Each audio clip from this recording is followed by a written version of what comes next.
માટે આપણું જે ટેન્ડર છે આમાં કપચીનો અને ડીવોટરિંગ પંપ દ્વારા જે પાણી ભરાઈ જાય તો આ પાણીને નીકાળવાનો પ્રયત્ન માટેની તમામ તૈયારી કરવામાં આવી છે.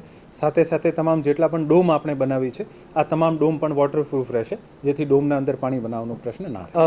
હજુ મેળા માટે આપણા ચીફ ગેસ્ટ નક્કી કરવાના બાકી છે. સમય જેવી રીતે ચીફ ગેસ્ટનો સમય આવશે એવી રીતે મેળાનો સમય નક્કી. ઓફકોર્સ આપણે સીએમ ઓફિસમાં આ બાબતનું અમે પત્રાચાર કર્યું છે, જાણ કરી છે અને માનનીય મુખ્યમંત્રીશ્રીનો જે સમય મળશે તો આપને જણાવવામાં આવશે.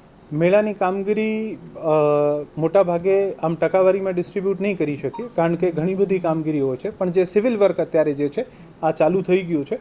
મંડપ વગેરેનું જે કામ છે આ લગભગ 50% સુધી પહોંચી ગયું છે. રાઇડ્સ જે છે આ અલગ અલગ જુદી જુદી સ્ટેજે અત્યારે આનું બાંધવાનું કામ ચાલુ છે. અમુક લોકો શરૂ પણ કરે છે, અમુક લોકો એડવાન્સ સ્ટેજમાં છે, પણ તમામ ઘણી બધી કામગીરીઓ છે, દરેક જુદી જુદી સ્ટેજે છે.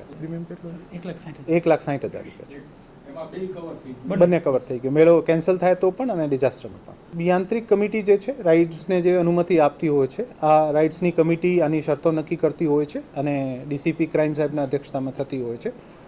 તમામ એસઓપી જે છે આનું પાલન જે પણ આપણે નક્કી કરીશું ગયા વર્ષના જેમ આ વર્ષે પણ રહેશે. હા, પત્ર મળ્યું છે, પણ આમાં ઠીક છે, આ તો વહીવટી પ્રક્રિયા છે. અમે બંને કચેરી સાથે મળીને ચર્ચા કરી લઈશું.